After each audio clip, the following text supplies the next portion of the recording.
I can guarantee you that at the time of recording this, there is no other YouTuber covering this topic. Really? And what I want to talk about is something that we have all missed, and it's been right in front of us this whole time. We already know that GTA 6 is going to be packed with features and things to do. We're going to have a bunch of side missions and activities to keep us busy for a very long time. But there is one small thing that I want to talk about, and that is the Tisha Walker flea market. And you're probably thinking, A flea market? What's that got to do with anything? look, just hear me out. We all know that Rockstar doesn't just add things for the sake of it. There's always a meaning behind everything they do. Now, even though none of this has been confirmed and it's all speculation, it wouldn't surprise me if Rockstar introduced this one thing, and that is the addition of black markets. Look, let's paint the picture here a little bit. You turn on your console, you load up the game, and you travel from here all the way to over here. And let's just say that you arrived at 10 a.m. in-game time. At first glance, the Tisha Walker flea market looks normal. People walking around shopping for second-hand bargains, looking for the best deals while eating their hot dog, all while their child is throwing a tantrum because dad said not to say 6-7 anymore. 6-7! Shut up, you. Nothing new there, right? But as time passes and the evening comes around, most of the market vendors are closing shop. But hey, this is GTA. It's not going to be as straightforward as that, is it? Although the market vendors are going home for the evening, some remain open into the late hours of the evening. And it's here where the underground criminal economy really comes to life. You get to meet all the dodgy characters. You know, the ones that your parents told you not to hang around with when you was much younger. And it's here where you can buy a whole bunch of naughty things. So what type of things will they be selling in this black market? Well,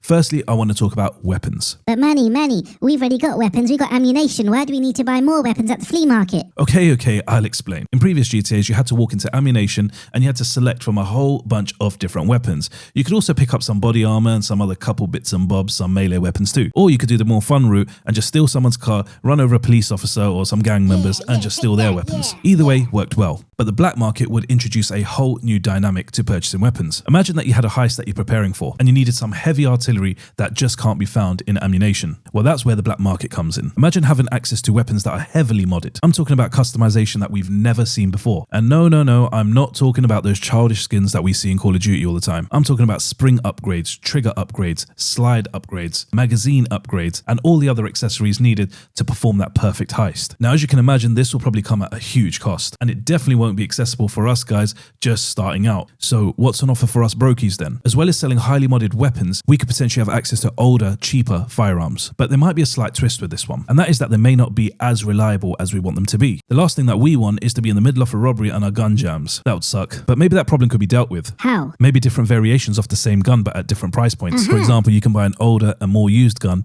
for maybe $500 cheaper. However, the reliability on this one isn't going to be that good. So maybe you want to spend that extra $500 and actually get the more reliable version.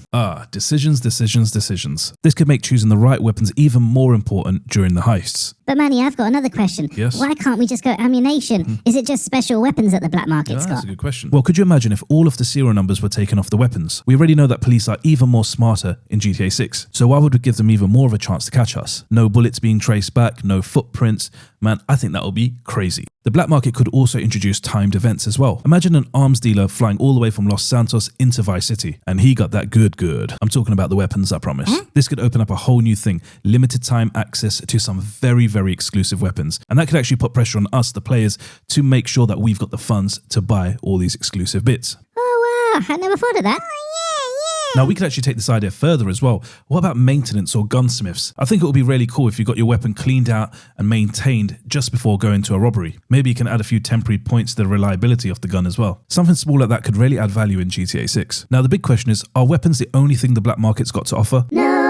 Ooh, I hit that C-sharp major 7 nicely. Maybe the black market can also offer a chop shop for us. Stealing cars, dropping them off, getting paid. You know, the basic stuff. That's also been done in GTA before. But what happens if they took it one step further? What happens if they had a whole heap of vehicle parts? And not just normal parts, but fully upgraded. Maybe you can take on some contracts stealing some cars for them. Or taking that even further, stealing parts off of cars. And that would probably pay quite a lot. Ooh, I've got an idea. What about stolen plates? Yeah, stolen number plates could be a great addition. Imagine having fake plates before the heist. Yep, I'm down. And maybe these counterfeit plates could even have different quality levels to them. For example, you could be a brokey, buy something cheap, and it'll get the job done. But if the police get a bit too close to you, maybe they can actually find out that your number plate is fake. But maybe you went to Phil and he knows how to do his stuff properly. Wait a second, who's Phil? But what else could the black market give us? Another really cool thing to see would be burner phones. Having a one-time use phone only for one heist.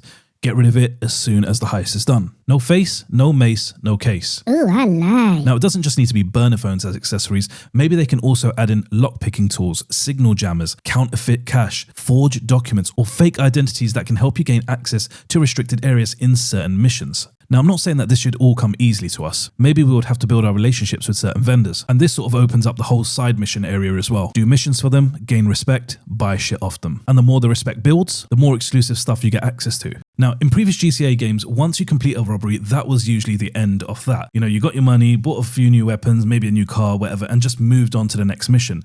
But what happens if GTA 6 made the aftermath of a crime just as important as the crime itself? Imagine robbing a luxury jewelry store. Instead of instantly receiving a cash reward, you're left holding thousands of dollars worth of stolen watches, necklaces, rings, and diamonds. Now you have that important decision to make. Do you sell everything immediately for a quick payday, or do you hold on to it and wait for the right buyer? Maybe one fence offers convenience but pays well below market value, and another dealer is willing to pay you hugely more, but only if you're prepared to travel across Leonida and take the extra risk. And suddenly, just like that, your robbery isn't over the moment you escape. It's only just beginning. Ooh, sounds fun. Now, this leads me on to my next point, and that is fences. Instead of just having one black market, why can't we have different fences set up around Leonida? Now, this may be something Rockstar puts in, or maybe not. We don't know just yet. And maybe they can specialize in different things. So for example, one specializes in expensive jewelry and watches, someone else deals with rare artwork, and another focuses entirely on stolen electronics. You get the idea. Think of it, different risks, different locations, different payouts.